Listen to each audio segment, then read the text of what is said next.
أما بعد فقد قال الله تبارك وتعالى في القرآن المجيد أعوذ بالله من الشيطان الرجيم بسم الله الرحمن الرحيم وما أنفقتم من نفقة أو نذرتم من نذر فإن الله يعلم وما للظالمين من أنصار آمنت بالله صدق الله العظيم وصدق رسوله النبي الأمي الكريم ونحن على ذلك من الشاهدين والشاكرين والحمد لله رب العالمين. قال الله تبارك وتعالى في شان حبيبه مخبرا وآمرا إن الله وملائكته يصلون على النبي يا أيها الذين آمنوا صلوا عليه وسلموا تسليما. الصلاة والسلام عليك يا سيدي يا رسول الله وعلى آلك وأصحابك يا سيدي يا حبيب الله. الصلاة والسلام عليك يا سيدي يا رحمة للعالمين وعلى آلك وأصحابك يا سيدي يا شفيع المذنبين. دروازہ کھول دے بیٹا، باہر پردہ ہے، دروازہ کھول دے.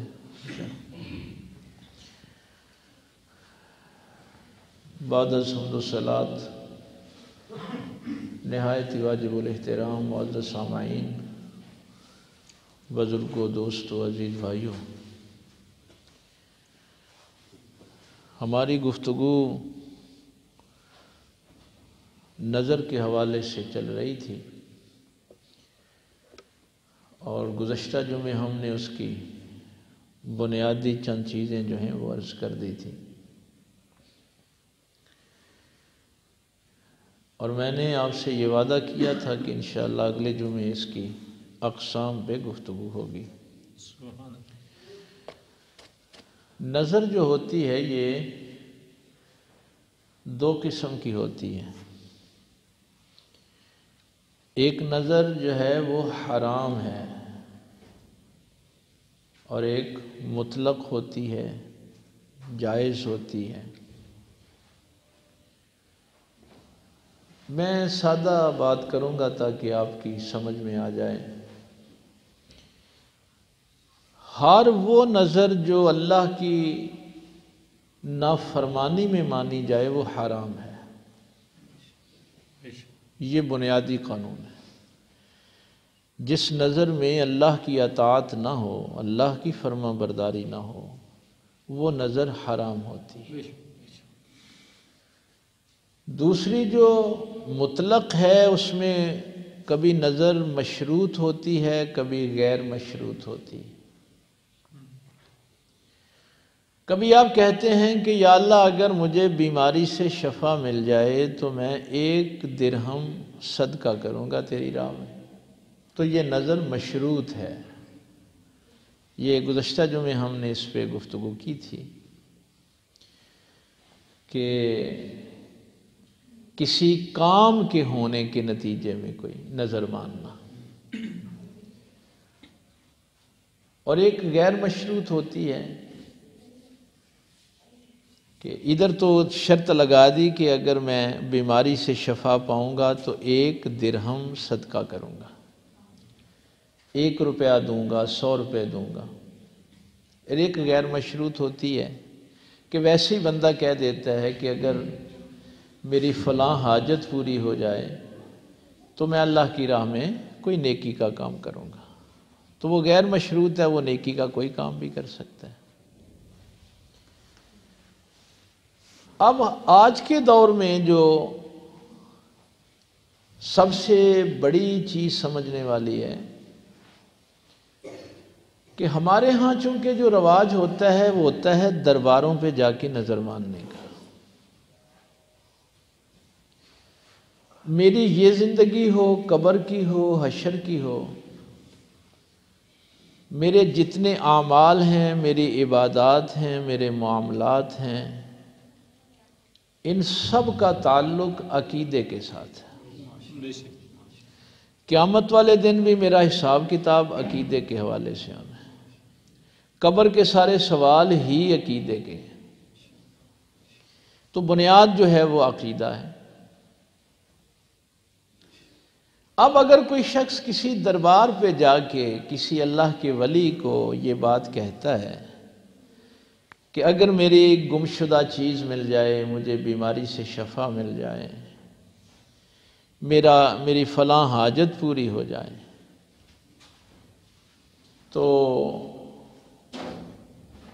میں اس ولی کا، اس دربار والے کا نام پکار کے کہوں کہ میں آپ کے لیے صدقہ کروں گا، آپ کے لیے یہاں کو تیل چڑھاوا کر دوں گا، کوئی چٹائی لا کے رکھ دوں گا، یہاں پہ کوئی شرینی تقسیم کر دوں گا، تو یہ نظر باطل ہے اور حرام ہے، چونکہ اس میں اللہ کی اطاعت نہیں ہے۔ عقیدہ جو ہے وہ ذہن میں رہے کہ ہر وہ نظر حرام ہے جس میں اللہ کی اطاعت نہ ہو، اللہ کی فرما برداری نہ ہو۔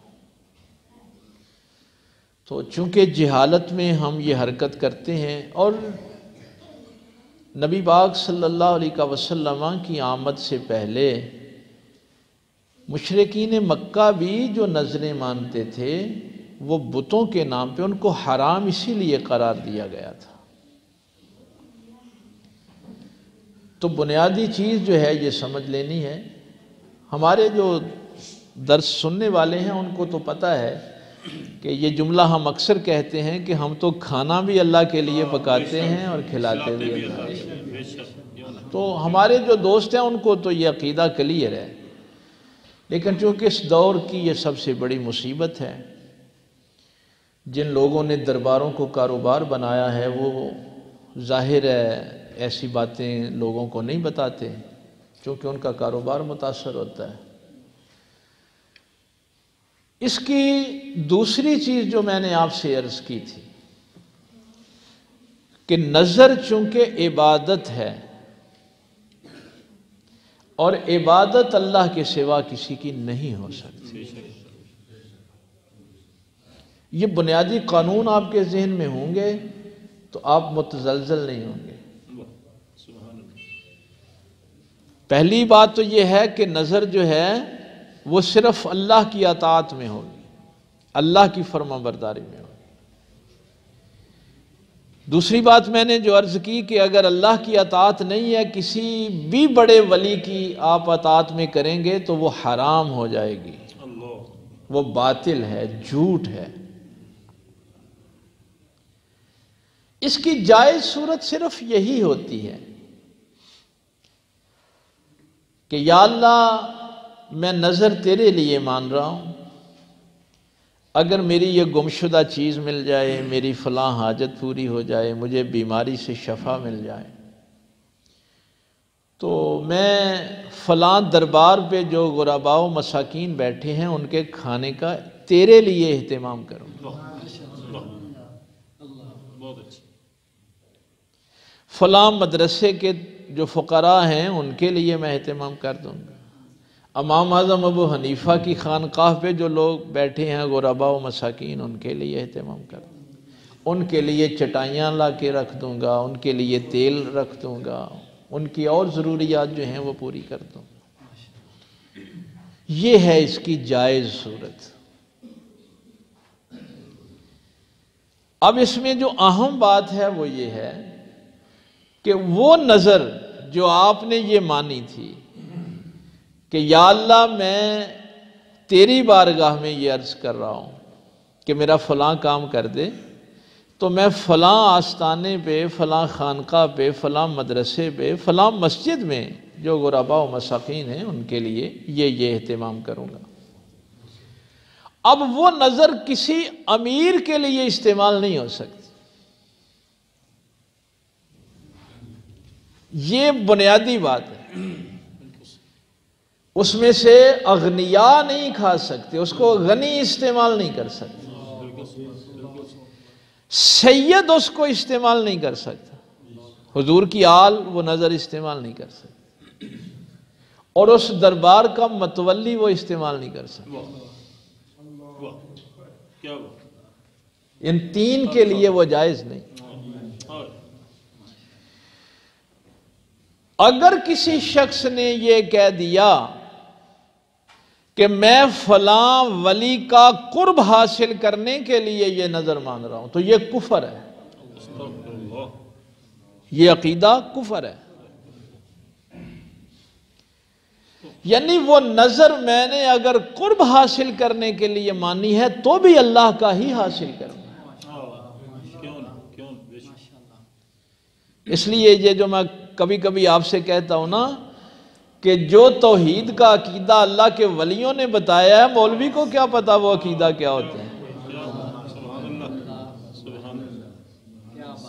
یہ توحید کا عقیدہ مولوی نہیں بیان کر سکتا۔ ولی ہی سب سے بڑا توحید پرست ہوتا ہے۔ ہاں، ایک صورت اس کی یہ ہوگی جائز، دوسری صورت اس کی یہ ہوگی کہ یہ یا اللہ جو کچھ میں تیری بارگاہ میں عرض کر رہا ہوں،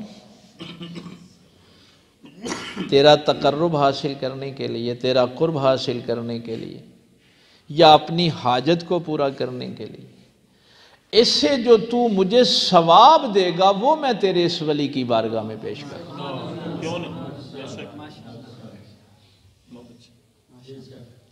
اچھا، ایک بنیادی چیز، ویسے یہ تو میں نے مطلقاً چیزیں عرض کر دی نا۔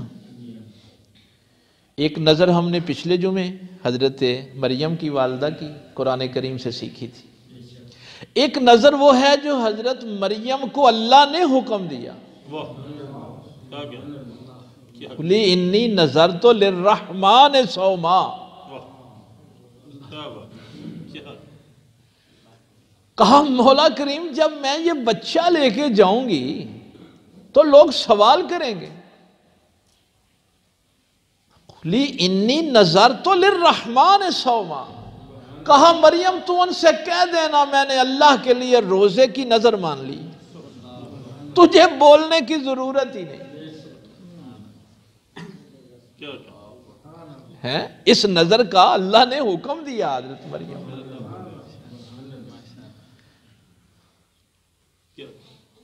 بہرحال وہ تو پھر ایک علیحدہ قصہ ہے، اللہ کی خاطر بڑا صدمہ تھا یہ جو برداشت کیا۔ سیدہ مریم کی پارسائی، ان کی طہارت، ان کی پاکیزگی، لیکن وہ جملہ تو ظاہر ہے، دل ہلا دیتا ہے، جو یروشلم کے علماء نے، یہودیوں نے کہا کہ مریم نہ تو تیرا باپ ہی برا آدمی تھا اور نہ تیری ماں بدکار تھی، یہ تو بچہ کہاں سے لے آئی؟ اے ہارون کی بہن، یا اخت ہارون، بہن تو نبی دی ہے، یا اخت ہارون، اے ہارون کی بہن، ما کان ابوک امرأ سوء وما کانت امک بغیہ، نہ تو تیری ماں ہی بدکار تھی، نہ تیرا باپ برا تھا، تیرا بھائی بھی نبی تھا، اور تو نے یہ کیا حرکت کر دی؟ ذرا تصور کریں اس وقت انسان پہ کیا گزرتی ہے۔ اور چلنے سے پہلے پتہ سیدہ مریم نے جو جملے کہے وہ سورہ مریم میں لکھے ہوئے ہیں۔ مت قبل ھذا وکنت نسیا منسیا، کاش میں اس سے پہلے مر گئی ہوتی اور لوگ مجھے بھول گئے ہوتے، لیکن اللہ کے حکم کے سامنے اپنے ان سارے جذبات کو قربان کیا کہ کروں گی وہی جو میرے اللہ کی مرضی۔ ہاں، اللہ کے حکم میں رکاوٹ نہیں آئے گی۔ بہرحال وہ نظر کی بات، جیسے پہلی امتوں کے لیے سجدہ تعظیمی جائز تھا،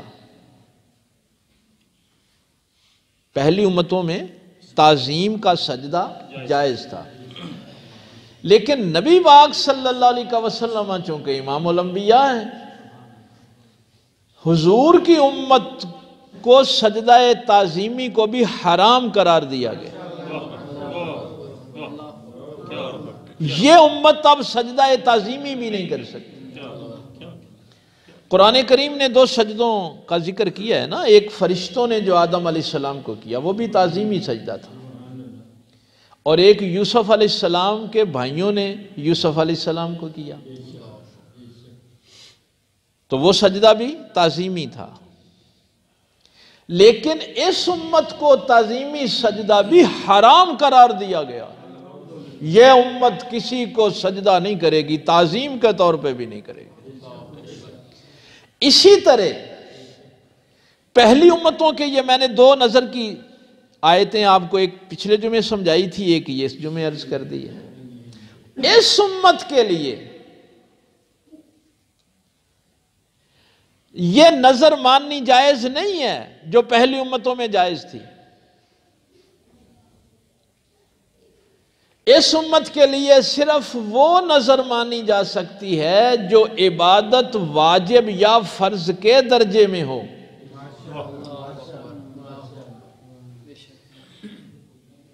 اس کو اچھی طرح سمجھنا ہے۔ میں کس عبادت کی نظر مان سکتا ہوں؟ جو عبادت فرض یا واجب کے درجے میں ہو۔ اس کے علاوہ نظر باطل ہے۔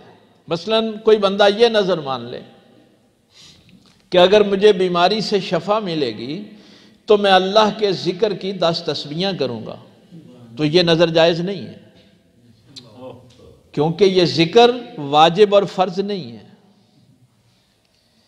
میں 10 نوافل پڑھوں گا، یہ جائز نہیں ہے۔ اب سوال یہ پیدا ہوا کہ یہ جو کھانا کھلانا ہے یہ پھر جائز کیسے ہوا؟ کہ فلاں جگہ جو مساکین بیٹھے ہیں اگر مجھے بیماری سے شفا مل گئی تو میں ان کو کھانا کھلا دوں گا۔ ہاں، کھانا جو ہے جب کوئی بندہ قسم توڑتا ہے، جب ہم نے قسم پہ لیکچر دیا تھا 7ویں پارے کا پہلا رکوع، تو اس میں ہم نے بتایا تھا کہ اگر کوئی بندہ اپنی قسم توڑتا ہے تو 10 مسکینوں کو کھانا کھلانا واجب ہے، تو وہ کھانا کسی نہ کسی صورت میں کبھی واجب قرار دیا گیا ہے۔ اگر اس نے کبھی روزہ جان بوجھ کے توڑا ہو تو 60 مسکینوں کو کھانا کھلانا واجب تھا، اس لیے اس کی نظر مانی جا سکتی ہے جو کبھی نہ کبھی واجب کے درجے میں رہا ہو۔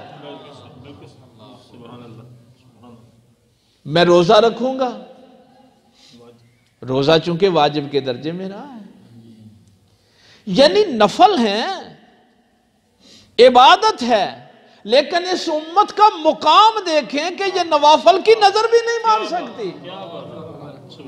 اس امت نے تو اپنے مقام کو پہچانا ہی نہیں۔ یعنی وہ نظر جو نبیوں کی مائیں مانا کرتی تھیں، سیدہ مریم کو حکم دیا، اس امت کے عام بندے کا یہ معیار ہے کہ نہیں، اب تو وہ نظر نہیں مانے گا جو پہلی امتیں مانا کرتی تھی۔ تم محمد الرسول اللہ کے غلام ہو، تمہاری شان اور ہے۔ تمہارا مقام اور ہے۔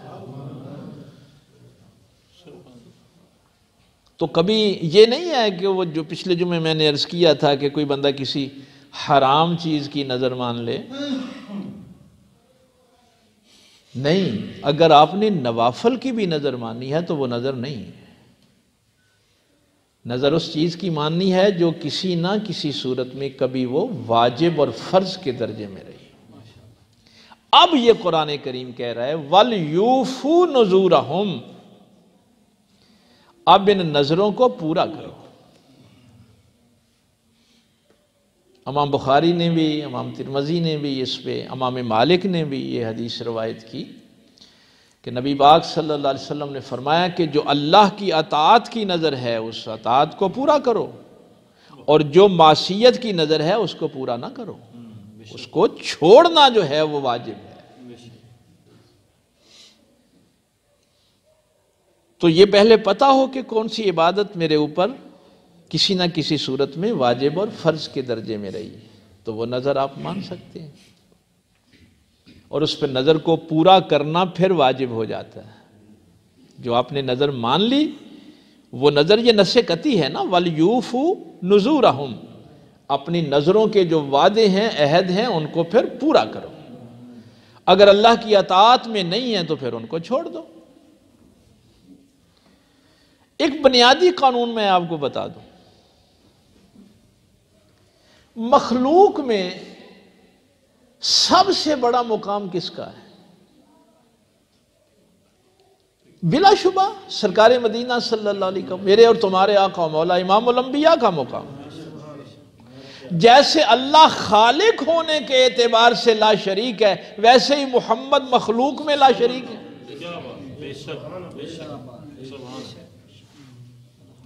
بھائی امام الانبیاء جب ہو گئے تو امام کا پتہ ہے نا، امام کے نہ کوئی آگے کھڑا ہو سکتا ہے نہ برابر میں کھڑا ہو سکتا ہے۔ امام کا مقام کیا ہوتا ہے؟ نہ اس کے کوئی آگے کھڑا ہو سکتا ہے نہ اس کے برابر کوئی کھڑا ہو سکتا ہے۔ جب آپ امام الانبیاء کہیں تو ذہن میں یہ تصور ہو کہ کوئی نبی اور رسول نہ میرے آقا کے آگے کھڑا ہو سکتا ہے نہ برابر کھڑا ہو سکتا ہے۔ یہ امام الانبیاء کی ڈیفینیشن ہے، یہ امام الرسول کی ڈیفینیشن۔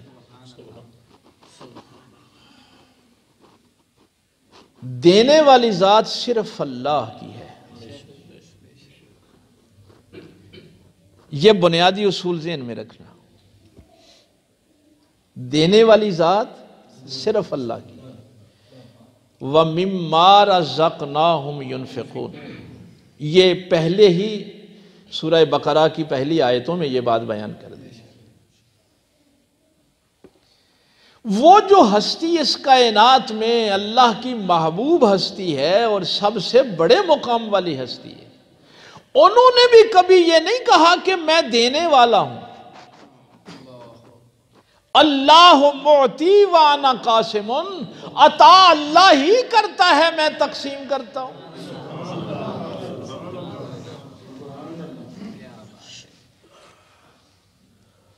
اب اس عقیدے کی سمجھ آئی نا، اس امت کو اس مقام پہ کیوں رکھا گیا ہے؟ جب رسول اللہ صلی اللہ علیہ وسلم یہ فرما دیں کہ مجھے بھی عطا اللہ ہی کرتا ہے، میں آگے تقسیم کرتا ہوں، تو جب دینے والا صرف ایک ہی ہے تو پھر نظر کسی اور کی نہیں مانی جا سکتی۔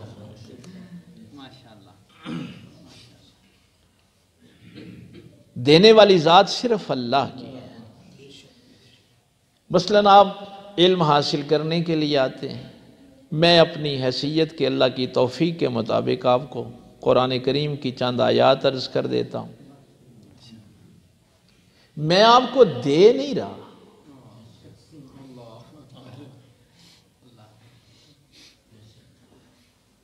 آج اور کوئی بات سمجھ آئے نہ آئے، یہ بات ضرور سمجھ میں آ جائے، میں آپ کو دے نہیں رہا۔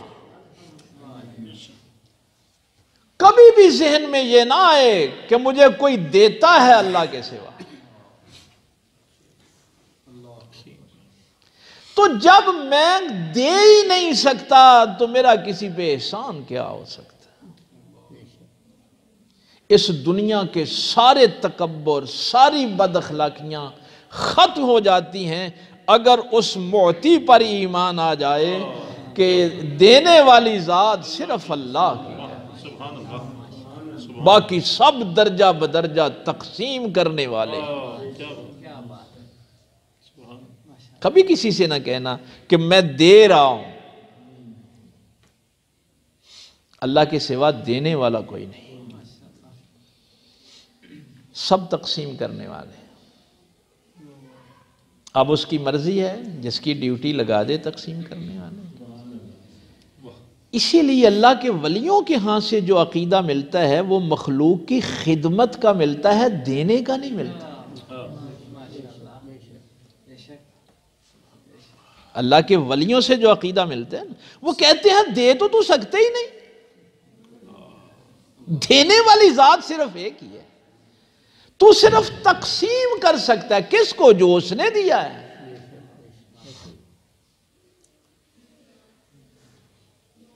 یہ 14ویں پارے کی آیت آپ کو عرض کرو، واللہ فضل بعضکم علی بعض فی الرزق۔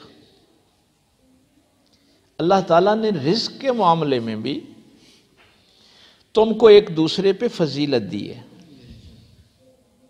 کسی کو زیادہ دیا ہے، کسی کو کم دیا ہے۔ والذین فضلوا براد رزقہم، جن کو ہم نے رزق زیادہ دیا ہے، قرآن کے الفاظ بھی کمال، براد رزقہم، وہ اپنا رزق لوٹا دیں۔ دینے کا تو اللہ نے کبھی حکم ہی نہیں دیا، اوقات کیا ہے کسی کی دینے کی؟ وہ رزق لوٹا دیں، وہ کسی اور کا تھا، تجھے امتحان کے لیے دیا ہے۔ اگر اللہ فرماتا نا کہ وہ دے دو تو پھر احسان ہوتا۔ اللہ اگر کہتا نا کہ جن کو فضیلت دی ہے وہ رزق غریبوں کو دے دیں، نہیں، لوٹا دیں۔ اس لیے یہ عقیدہ ایک تو یہ ہے کہ اللہ کی اطاعت کے بغیر کوئی نظر جائز نہیں ہے، دوسری صرف واجب اور فرض عبادتوں میں آپ نظر مانیں، اور کبھی کسی اللہ کے علاوہ کسی کے قرب کی بھی آپ نظر نہیں مان سکتے۔ یہ سارے جتنے یہ درباروں پہ بیٹھے ہیں نا جو جھوٹ بولتے ہیں، انہوں نے لوگوں کو برباد کر دیا ہے۔ دینے والی ذات صرف اللہ کی ہے، باقی نبی ہیں، ولی ہیں، علماء ہیں، والدین ہیں، یہ سب تقسیم کرنے والے ہیں۔ اگر کسی کے ذہن میں یہ کیڑا بھی ہے نا کہ میں دے رہا ہوں مسجد کو، مدرسے کو، غریبوں کو، مساکین کو، تو وہ عقیدہ اپنا کلیئر کر لے۔ بندہ صرف خدمت کر سکتا ہے، دے نہیں سکتا۔ اب یہ بڑی عجیب بات ہے، جب اس سٹیج پہ انسان آ جاتا ہے کہ میں خدمت کر سکتا ہوں، دے نہیں سکتا، تو میرے پاک پیغمبر صلی اللہ علیہ وسلم نے بڑا عظیم جملہ ارشاد فرمایا من خادم خدم، جس کے اندر یہ بات آ گئی کہ میں خدمت کروں گا اللہ اسے مخدوم بنا دیتا ہے۔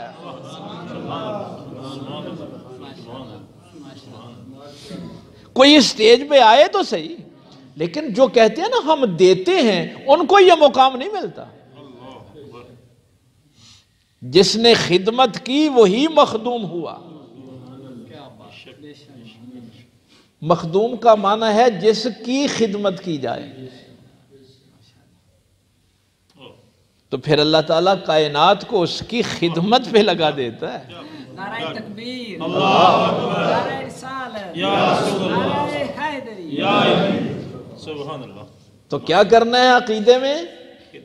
خدمت۔ انسان ایک دوسرے کی خدمت کر سکتے ہیں، دے نہیں سکتے۔ دینے والی ذات صرف اللہ کی۔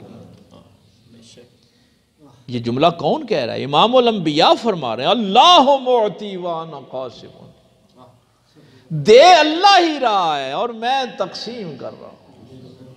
کوئی بدبخت کیسے کہہ سکتا ہے کہ میں نے فلاں کو یہ دے دیا؟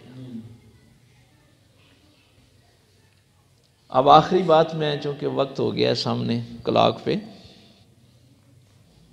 نبی پاک صلی اللہ علیہ وسلم نے نظر سے منع کیا۔ اس امت کا ایک آخری مقام آپ کو عرض کروں، امام مسلم نے مسلم شریف میں یہ روایت لکھی، فرمایا نظر سے تقدیر نہیں ٹلتی۔ نظر اس لیے مانتے ہو نا کہ تقدیریں بدل جائیں، آقا نے فرمایا نظر سے تقدیر نہیں بدلتی، تقدیر صرف دعا سے بدلتی۔ لا رد التقدیر الا دعا، دعا کے سوا کوئی چیز تقدیر کو نہیں بدل سکتی۔ ہاں فرمایا یہ کنجوس کی جیب سے پیسے نکلوا لیتی، نظر جو ہوتی ہے نا تقدیر تو نہیں بدل سکتی، البتہ کسی بخیل کی جیب سے پیسے نکلوا لیتی۔ اب آپ کہیں گے کہ پہلے تو اس کو ویسے ہی کنٹرول کیا کہ اللہ کی اطاعت میں ہو، پھر کہا کہ واجب اور فرض کے درجے میں ہو، اور آخر میں یہ بھی فرما دیا کہ نظروں سے تقدیریں تو بدلتی نہیں۔